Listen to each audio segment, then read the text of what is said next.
Oi, queridos! Nesta aula de História, vamos conversar sobre as sociedades sedentárias. Entre os povos antigos, havia sociedades sedentárias, ou seja, que fixavam residência num lugar com o objetivo de ali cultivar as terras e criar animais domésticos, garantindo a sua subsistência. Vejam, diferente dos nômades que mudavam de um lugar para o outro, os sedentários permaneciam vivendo no mesmo lugar. Ao praticar a agricultura, os seres humanos criaram instrumentos para ajudá-los no plantio e na colheita. Olhem alguns desses instrumentos. O machado, feito de pedra polida, era usado para cortar toras e tocos de madeiras e troncos de árvores. Temos a foice, usada para cortar plantas, limpar o campo, retirar o mato alto, preparar o solo, colher o trigo e era feita de ferro fundido.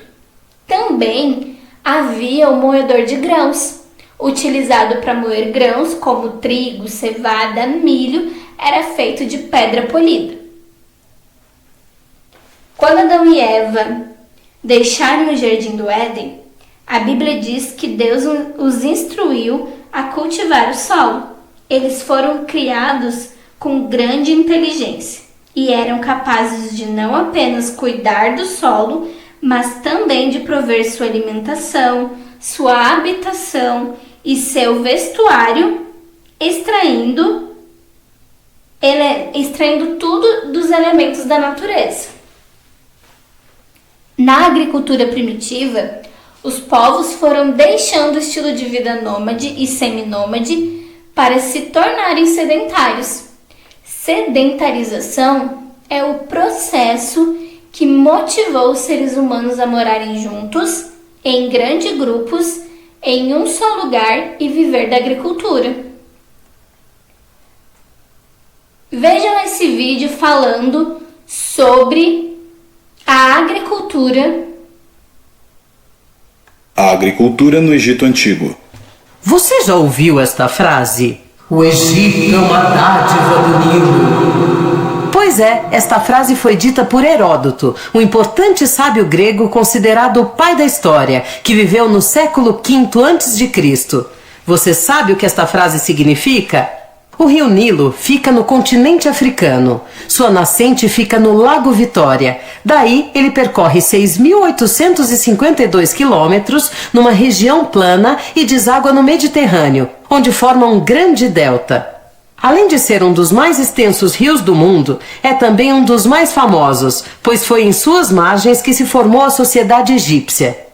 Embora não chova na planície do Nilo, as chuvas que caem na cabeceira do rio aumentam o volume de suas águas, que se esparramam ao longo das margens, depositando sedimentos que tornam o solo do deserto muito fértil. Foi graças à fertilidade provocada pelas enchentes que a sociedade egípcia pôde se desenvolver numa das regiões mais áridas do mundo. Daí a frase de Heródoto: o Egito é uma dádiva do Nilo.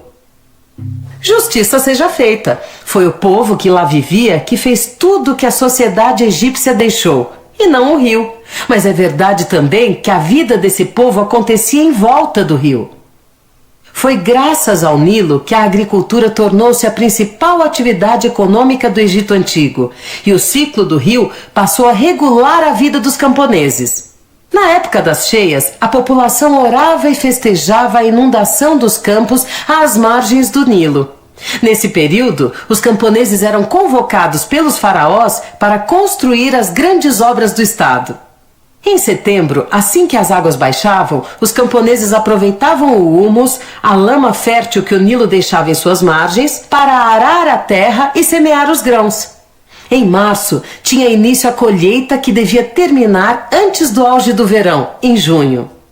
Para aproveitar ao máximo as cheias do Nilo, os egípcios desenvolveram várias técnicas, como os canais de irrigação, os diques, os reservatórios de água e o shaduf. Além de dependerem da agricultura, desenvolvida nas margens do rio, os egípcios faziam hortas e jardins, cultivados em canteiros separados por valas que enchiam de água para irrigar suas plantações. Encher valas era um trabalho cansativo, pois precisavam carregar a água em jarras de cerâmica do Nilo até as plantações. Para aliviar o trabalho, os egípcios inventaram o shaduf, um instrumento de irrigação simples, mas eficiente. Perto do rio, fincava-se uma estaca mais alta do que um homem. Nela, instalava-se uma longa vara de madeira que funcionava como uma alavanca. Numa das extremidades, pendurado a uma corda, era colocado um pote de cerâmica. Na outra extremidade era presa uma pedra pesada ou um saco de areia ou de pedras, para servir de contrapeso. A vara deveria ser montada de tal forma que pudesse oscilar para cima e para baixo. Com o shaduf, os egípcios conseguiam aliviar o peso do pote de água quando cheio. O shaduf aliviou muito a tarefa de tirar água do rio, pois como o fluxo do Nilo é muito rápido, retirar o pote da água era um trabalho muito difícil. A criação do shaduf impulsionou a irrigação ao redor do Nilo. Ainda hoje é usado no deslocamento de pequenas quantidades de água ou quando o custo da implantação de sistemas automáticos não é compensador. A maneira como os campos agrícolas são irrigados atualmente é semelhante à dos antigos canais dos povos sedentários. Contudo, formas diferentes de irrigação das plantações foram desenvolvidas. Por exemplo, irrigação superficial, irrigação por aspersão, irrigação localizada e irrigação por pivô central.